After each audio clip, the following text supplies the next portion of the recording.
What's up, everybody? This is Emily Haruko Lieb coming to you live. We're just going live on Instagram. At least we're trying. What is going on with Instagram Live these days? It's been a while since I've come to you. Okay, there we go. Awesome. Okay, so yes. Hello world. Hello YouTube. Hello Facebook. Hello Instagram. This is your host, Emily Haruko Lieb, coming to you live on Friday, March 5th at 2:49 p.m. Hello, Corey. Pacific time. It's been a while since I've done an EmTV live on all of these platforms. It's been a while. So welcome back to EmTV Live. I'm really hoping to come to you guys more frequently with these streams. And thank you, Corey. Corey says he loves my hair. I appreciate that. It's au naturel. Yes, so appreciate that. We're not here to talk about my hair, though. We are here to talk about what life is about today, because sometimes I get inspired to do these EmTV lives based on work that I'm doing in my own life, work that I'm doing with clients that I have, and sometimes then I get inspired to come and share with you guys on EmTV, and it's been a while, so I want to try to do these more often. If you would like that, I would love some feedback. Okay, Corey, thank you. Appreciate it. Let's focus on the content, not the way that I look, please. If you guys are into these EmTV lives, it is so uplifting and encouraging to get your feedback. Hello, Shona. I would love to hear if you guys are into these, okay? I would love to know if there's any topics that you want me to cover. I would just, really seeking. Hello, Amy. Amazing. Thank you. This is great. Already we're getting some great feedback. See, this is such a warm welcome back to doing EmTV Lives. I have been doing them on my Instagram somewhat regularly because I was then going live in the Women's Entrepreneur Network Facebook group live, but I haven't been going live on my regular Facebook stream. Both my business page, which I don't really use, and my personal page. So here I am, and I'm now using this fancy technology called StreamYard, where I can also stream to my YouTube. So that's also very exciting. Okay, so sometimes I get inspired to come on and do these EmTV Lives based on some of the work that I am up for in my own life, and some of the work that I notice showing up with my clients, particularly when it shows up with more than one client. Sometimes that's a reflection of what I'm going through, but sometimes it's a reflection of maybe what's happening in the collective, and perhaps an inspiration and a message of what I can bring to you guys. Shona says that she's in London and it's the weekend, so she's up late watching EmTV. I'm so excited to have you here. Thanks for being here. So I wanted to talk to you guys today about what life is about. And where this came from was, I don't know if you've ever heard the saying that life is about creating. Life is not about finding yourself. Life is about creating yourself. I don't know who said it. Perhaps I should have looked that up before I gone live. Amy, you can connect with me on IG at emily.haruko. So we got London in the house. We got Vancouver in the house. We got Barcelona in the house. This is so incredible. Hi, Merritt. Another London in the house. This is a good time to go live for London, I suppose. If you guys are here live, put where you're watching from in the chat. That would be great. So I'll say that quote again. Life is not about finding yourself. Life is about creating yourself. So I think this is a quote that my parents have on their fridge that I was probably exposed to from a very young age, because as some of you know, or if you don't, I am a second generation coach. My father is also an executive coach, and I grew up amidst the world of coaching, therefore have come to my practice with 39 years of experience, 7 of those being professional. All right, so this quote that my parents have on their fridge, life is not about finding yourself, life is about creating yourself. And the invitation that I have for everybody this week on EmTV Live or today is that I think both are true. I think that life is about finding yourself. I think that life is also about creating yourself. And here's what I mean by that in more depth. Thank you, Corey. I appreciate the compliment. Life, as it pertains to finding yourself, is about allowing and revealing this inner deep knowing, this truth of who you are inside of you to rise to the surface, for you to live your life as an expression of what that truth is. That truth may be ancient wisdom living in your DNA. That truth may be the passions that you have that ignite you, that bring you joy and fulfillment, that light you up. That finding yourself may be just getting a, ruthlessly and radically honest with listening to your body wisdom. So when something feels right, you go after it. When something feels wrong, you have a boundary there. And I think that life is also about creating yourself. Life is also about giving yourself permission of, who do I want to be in the world? What's the impact that I want to have on the world around me? And given I know when I get in touch with what that impact is, can I allow that then to shape who I am and how I show up to life? Hi, Sarah.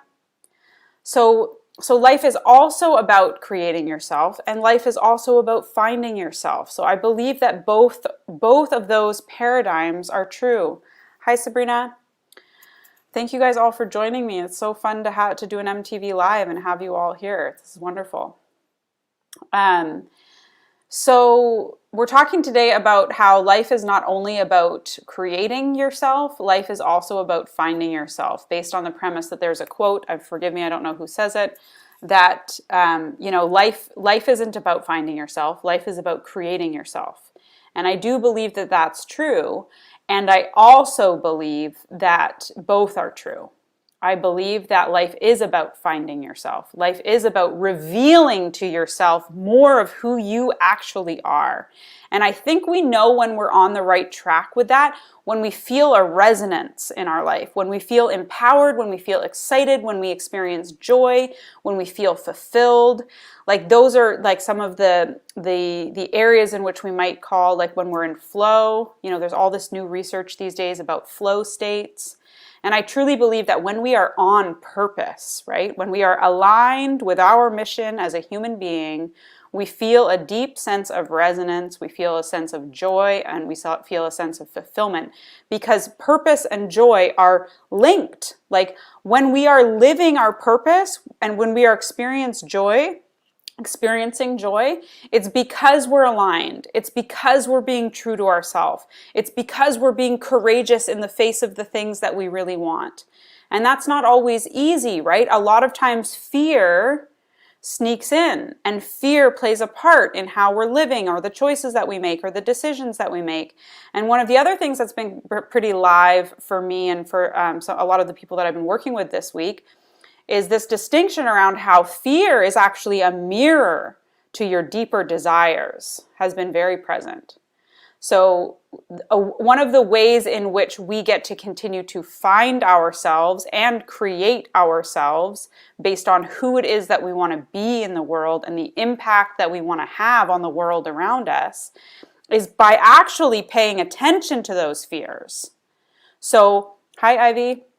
So when the fear arises, when you're experiencing fear, the natural thing to do is to turn away, to not deal with it, to not acknowledge it, to run from it.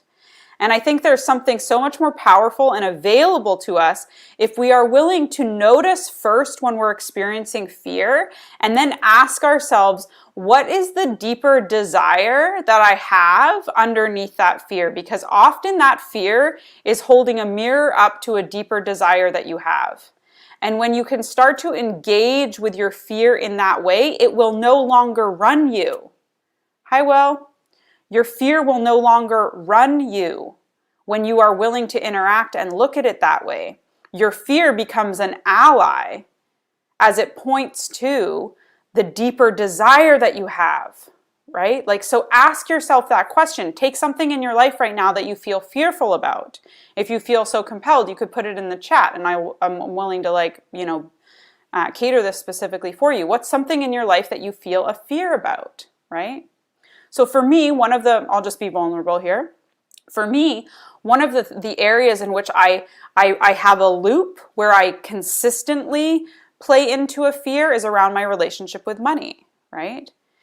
So when I'm willing to work with my relationship with money from a place of what is my, like when I first noticed the fear, and then ask myself, well, what's the underlying desire? What's the deeper desire that the mirror of my fear of my financial situation, what is that mirroring? And to me, it's like, it's living sustainably. It's maintaining the lifestyle that I have. It's being able to continue to send my kids to private Montessori school. It's about being able to put gas regularly in my Jeep Grand Cherokee because it's a bit of a gas guzzler, right? So these are some of the, and while I'm talking about superficial things, you guys can certainly take this and, bring it to the more vulnerable, deeper, meaningful areas of your life. So Corey has a fear of writing a script. So to me, what that says is if there's a fear about writing a script, the deeper desire is that you want to express your work in the world, Corey, as it pertains to a screenplay or a script of some kind. I just make up because I know you that it's a screenplay. That's what's pointing to the deeper desire.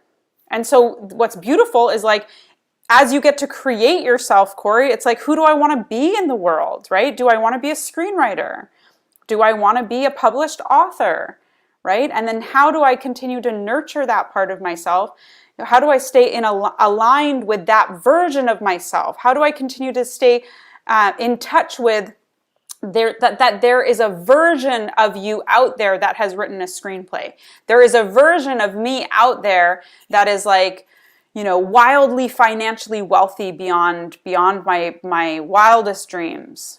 And when I stay connected to that version of myself, it allows me to make choices. It informs me of the person that I get to be or who I want to be, the choices that I make on a day-to-day basis as it aligns with that vision of the future that I have for myself. In this case, with the example I used being, extremely financially wealthy, or in Corey's case, being a screenwriter. So I'm glad that was insightful, Corey. Super. That's the idea of these EmTVs, that may you guys gain powerful insights that create impact in your world, because one powerful insight can change your life. Absolutely. Awesome. So it's so nice to have some of you guys here, and just the little comments that are popping up and the little hearts, and I really appreciate all that. And the likes and the thumbs and all those good things. So thanks again for being here. I hope to do more of these EmTV lives for you guys. And for me, because I enjoy doing them, and I haven't done them for a while. So maybe I'm back. Maybe EmTV is back. All right. So our lessons from today, as we recap, our lessons from today are that life is not only about finding yourself. Life is also about creating yourself, and it is about finding yourself. Both are true. Both are absolutely true as it pertains to you being able to reveal who you are, reveal and evoke who you truly are, and then also creating who you want to be based on the impact that you want to have on the world around you. Who do you want to be for the people in your life? And also that your fear will always mirror your deeper desires. So as opposed to reacting to fear from a place of default or autopilot, which is running away, ignoring, not paying attention to, that's what most of us do with fear. That's what most of us have been taught to do with fear. Can you be willing to slow down a little bit? And can you first recognize your fear? And then begin to get curious about Where is that fear actually mirroring a deeper desire that I have? And what might that deeper desire be? And how does that deeper desire pertain to me finding myself, evoking who I truly am, revealing to myself who I truly am, and being able to create who I want to be in the world? Corey says, what is some practical applications we can do to get us closer to courage and action? That's such a great question. Well, first of all, I just want to say that I love that you use this word courage, because I truly believe that courage is like the gateway to like absolutely everything that you want in life. Most paths along the lines of creating something that you want to create or experiencing something that you want to create will start with the first step of being courageous. So what are some practical applications to get us closer to courage and action? Okay, well, first of all, what I love that you're pointing out here, Corey, is that courage is a way of being and action is a doing. Right? So I will introduce, if you've been working with me for a while, or if you have been exposed to my work for a while, you'll know that one of my chief distinctions in my work is this distinction between being versus doing. So there is who we be in the world, and there is also what we do in the world. And our society at large, particularly in the West, is very focused on what we do. Right? And the merits of our accomplishments, and this what I call box ticking culture of all of the things you've done in your life. Even when you think about the number one question that we ask people, I don't actually know if this is true, but I make up that the number one question that's probably asked in the English language is, how are you doing?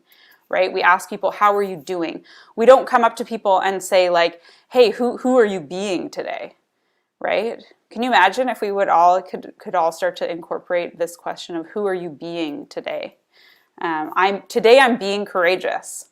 Today I'm being too much. Today I'm taking up space. Today I'm, being sassy. Today I'm being courageous. Today I am, being a bitch. Today I'm being selfish. Today I'm being generous, right? So I want to introduce this distinction of being versus doing. And we are very much all trained, so much more trained in the realm of doing in our world. Did you graduate high school? Did you go to college? Did you do your degree? What did you do your degree in? What do you do for work? What did you do last night, right? So just first of all, like this level of awareness around how uber focused we are on doing. And when we talk about like one of the premises of like real coaching is, this concept of ontology, right? Ontological thinking. Ontology is the study of being, right? It's who we be. Ontology is who we be, the study of who we be, of the being. So we are human beings. We're not human doings, right? So I love how language and the way that we choose to use our words pertains so much to how we live our life. So just dropping that seed in there for you guys to continue to be very focused and start to get curious and pay attention to the words that we use and actually what do these words mean. An example being, again, how are you doing today? Okay, so we've covered this area of doing. So then what we want to do is we want to look at who are you being in the world. So your being is like your vibe, your energy, your characteristics, your attitude, your essence, what I might call all of the intangibles, right? The doing is the tangibles, the being is the intangibles. And so it takes some time sometimes. Some people get this really quick, and sometimes this takes people sometimes a time. I've worked with people on this distinction for literally months at a time. And so what you want to do is like cater that, like get curious about that in yourself. Like, who am I being today? like if I make it real for you guys, it's like I woke up this morning. It was like a beautiful spring morning, what feels like spring, here on Vancouver Island. It's like who I was being, like I was being uplifted, you know, like I was being joyful. I was being happy. I was being excited. I got to do my daughter's parent-teacher conference. I was being curious in that.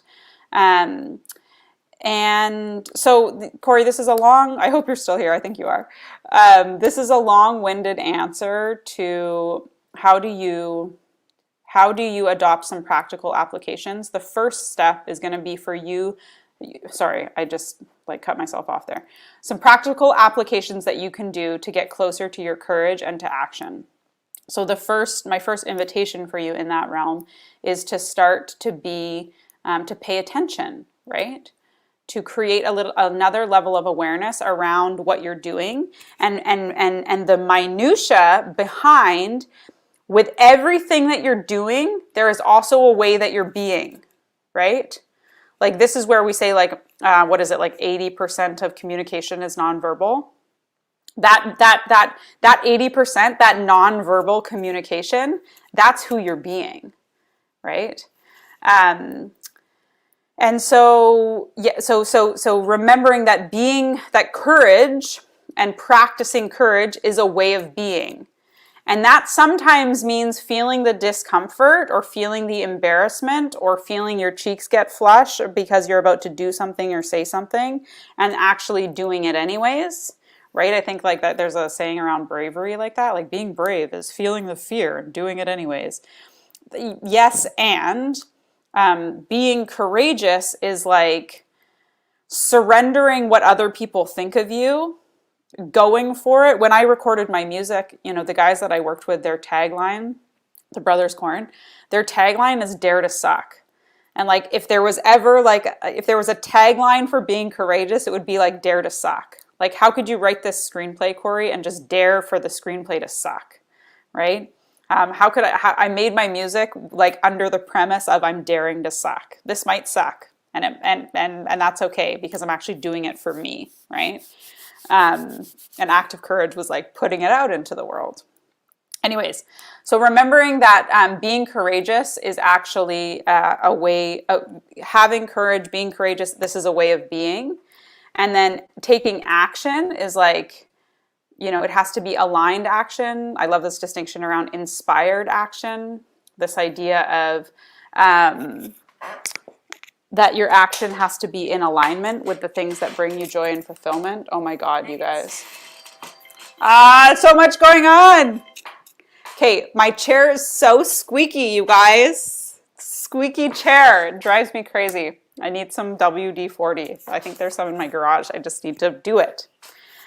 Who I'm being, hi Sarah, who I am being by not bringing the WD-40 to my chair is I'm being lazy. I am procrastinating. Okay, Corey says, in writing we say, get used to the idea of having ugly babies. Yeah, I mean, I don't know that you have to get used to the idea of having ugly babies, but maybe there's something more available in you being willing. You are willing to have an ugly baby because this idea that having ugly babies kind of leads you to think like, or it's like training your mind that like you're always going to have ugly babies. Ugly babies. We're talking metaphorically here, people. As Sarah, my cousin, just joined, who just had a new baby. Your baby is not ugly, Sarah. Don't worry. So Corey, I just want to offer you that there, and for everyone else that's listening, this idea that we don't have to. Are you willing? Are you willing to suck? It doesn't mean you're going to suck, but are you willing to suck? Are you willing to be courageous? It doesn't mean you have to be courageous. You first got to start with willing. Are you willing to have an ugly baby? Doesn't mean you're going to have an ugly baby, just are you willing? So getting in touch with that part. And perhaps there's something also available around like, what's on the other side of being willing? Corey says, okay then, get used to the idea that most of the time you'll feel like you're shoveling shit from a seated position. If that's what resonates for you, Corey, okay, I'd have to spend some more time with that one. I don't know that I'm Um, I don't know. I think what you're saying, and maybe what I'm gathering from what you're saying, is like, can you be willing to get messy? Are you willing to get messy? Are you willing for things to not have to be perfect? Are you willing to throw caution to the wind? Are you willing to play? Are you willing to have fun? Are you willing to try something new and have it not work out, right? And again, I just really emphasize this word willing, right? Because it's like we put ourselves in all these boxes. It's like it has to be good, or it has to suck, or whatever it is. Are you willing to show up? Are you willing to have it be great? Are you willing to have it suck? Yes, it confronts perfectionism. That is exactly the point. And so many of us are tied to this idea of perfection. And there's a beautiful saying in that realm that done is better than perfect. That one has helped me along the way many a time. If something is with doing, I think you mean to say worth there. If something is worth doing, then it's worth doing poorly. How about if it's worth doing it greatly? Just throw that thinking on its head. I always like to say, if you're going to do it first class, but also under the premise of done is better than perfect. All right, I'm going off on tangents here. I hope that if you guys are watching, this has been valuable for you. It's been a little while since I've done an EmTV. Perhaps you guys have watched me on The Well with my buddy Jomar that we do Wednesdays at 1. This is the first time I've done an EmTV on my Facebook platform for months and months and months, so it's really great to be back. All right, I'm just going to recap some of what we went through. Corey, did that answer your question about, I guess I don't think it even really did, this application of getting closer to your courage and taking action. So my invitation there, again, if I had to recap that question, just because I want to be able to deliver on what you've asked for here, is this idea of first allowing who you are being, the awareness, the observation of who you're being to become more available to you. And this idea of, could you be willing to be courageous, which means, are you willing to feel uncomfortable? Are you willing for things to get messy? Are you willing for things to suck? Based on something that might be available for you on the other side of that, and at the very least, that you will have had a powerful experience. That all experiences contribute to who we are, right? Okay, it answered some things, but you want some things that you can do each day. Okay, great. Well, then my support for you in that realm, this is also going to sound a little cliche, but it's definitely true. Eleanor Roosevelt said, do one thing every day that scares you. So a tactical example could be for you, if you're not typically the kind of person that breaks up a conversation in the line at the grocery store, the next time that you're in the line at a grocery store, I implore you to ask the person in front of you, behind you, or your cashier genuinely, how are they doing today? If you want to practice an act of courage, it would be to maintain eye contact with somebody for as long as it takes for them to look away. That's always a good one to work on your nervous system. Perhaps there's somebody that you see on a regular basis where you could actually ask them to hold some eye contact with you for a period of time where you experience a bit of discomfort. This is such a powerful tool, eye contact. So that would be my tactical thing for you, Corey. As it pertains to writing, I would say, what would it take for you to literally sit down, put a timer on, and write for 1 minute every day, or write one paragraph every day, or simply just commit to writing every day.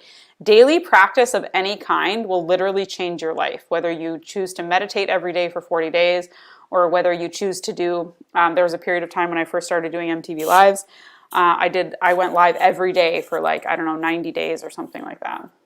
Every single day, even if it was coming on saying, hey, I've committed to going live and here I am, this is my live today, see you later, have a good night. But I fulfilled on my commitment. So doing a live practice every day, doing any practice every day is super helpful. Commit to doing one thing every day. That could help you. But I think that it could be, if you're really serious about this, about writing, Corey, write for 1 minute every day. Write one paragraph every day. Here's the other thing that I want to bring to the table in that realm.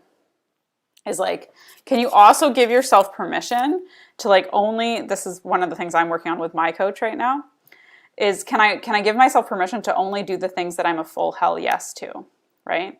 So I noticed that there was a couple things in my life that I was doing, some commitments that I had that I wasn't super stoked about. And my coach encouraged me to, what would it be like just for 30 days to only do things that you were a full fuck yes to?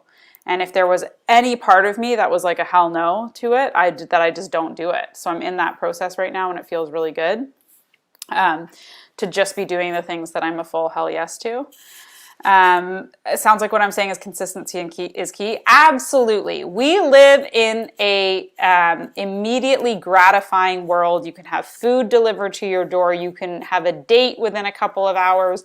You can, read the news as it happens online. You can find out what your friends are doing through social media. We live in immediate gratification. We have lost the art of patience and resiliency and persistence and consistency. And those are the things that make champions. Those are the things that create results. That showing up day after day after day, time after time after time, year after year after year, though that's the quality of a champion.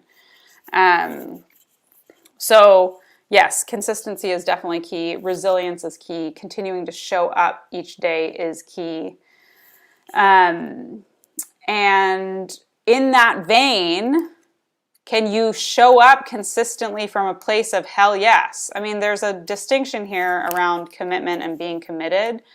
But like, if you're gonna do something, if you're gonna be committed to something, make sure that thing is a hell yes. Make sure that thing and that vision and that whatever it is that you're trying to create, make sure that thing is so powerful that it pulls you through on the days that you don't feel like showing up. Consistently challenging limiting beliefs. Yeah, if you want a great book on that, I suggest you guys can read The Big Leap by Gay Hendricks. He talks about how our limiting beliefs, like we'll get triggered with the amount of joy that we can have. We'll get triggered with the amount of pleasure that we can experience. We'll trigger our upper limit as it pertains to the amount of success that we have in our life. So if that is interesting to you, Corey, and you want some support, or any of you guys watching want some support around perhaps being able to show up in aligned action and do things you've never done before, or experiencing things you haven't experienced before, highly, highly, highly recommend The Big Leap by Gay Hendricks. It's a very easy read or easy listen. And that is one of the books that I consistently over the last 7 years have recommended to clients. And the work that I still stay in touch with, the distinctions in that book are absolutely phenomenal and will literally change your life if you let them. So that's The Big Leap by Gay Hendricks. And it will talk all about challenging your limiting beliefs, noticing where you're triggering your limiting beliefs, or how he refers to it as your upper limit pattern.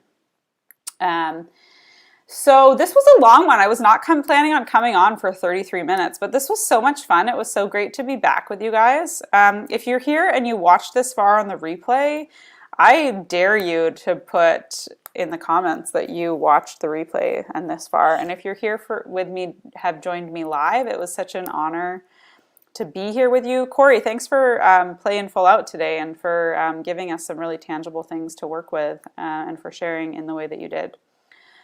I will be back soon because this was just so much fun, and I'm a full hell yes to doing EmTV Lives again, so I hope that you guys will see me soon. I also just want to say that in the Facebook group, I will put a link in the comments where you can book a free strategy session with me if any of the ideas in this video. Oh, Sarah, thank you so much. I love you so much. I hope to see you soon. I don't think we have anything on the books, but I hope that I get to drop in with you soon here. Yes, if you would like to experience some of what we talked about today in a bespoke way that's catered to you, or we can talk about what you got going on in your life. One of the ways that I build my coaching practice is really through offering people free coaching sessions and seeing if there's an opportunity for us to work together, if there is something available to you in receiving one-on-one coaching. If that's something that is interesting to you and you're curious about, I will put a link in the comments of all of these videos. Unless you're watching on my IG, you can go to the link in my bio in my link tree, and I believe there's a link there for a 50-minute free strategy session. This is my gift to you guys. This is like how I build my coaching practice. If on that, at the end of that free call, you're not interested in coaching, there's no strings attached. You absolutely are not obligated to absolutely anything. And if there is an opportunity for us to do some work together, if there was a resonance on that call, then we can talk about it at the end of the call.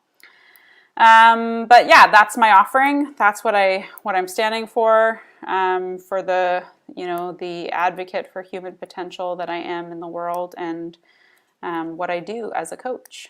And so that's what I got for you guys today. I hope to hear from you soon. I'll be back. EmTV Live is back. I'm just going to declare that. I don't know under what premise, but I'll be here at least once a week. Oh, hi, Crystal. You're just joining us, but I'm just wrapping up.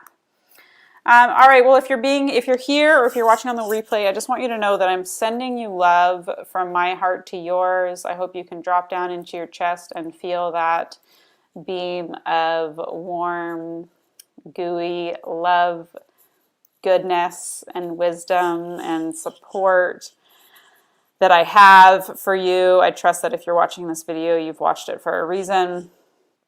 And I look forward to connecting with you soon. If you feel called to click on that link and book yourself some free time with me, some one-on-one time to see if there's something available for you in the realm of coaching. My gift to you there. If you have any other questions, if you have any other topics or ideas for an EmTV Live, please shoot me a private message. I love to hear from you guys. And I'll be back real soon. So with that, I wish you such a fantastic weekend wherever you are in the world. I hope that you enjoy yourself. I hope that you experience some joy, some laughs, some fulfillment, that you practice some gratitude this weekend, that you continue to find yourself in addition to creating yourself, that you give yourself an opportunity to allow your fears to mirror your desires, and may you become crystal clear on what those underlying desires are as it pertains to your fear bubbling up in your life. And with that, I will close my trap now. I'm sending you all love, and we'll talk to you real soon. Bye for now.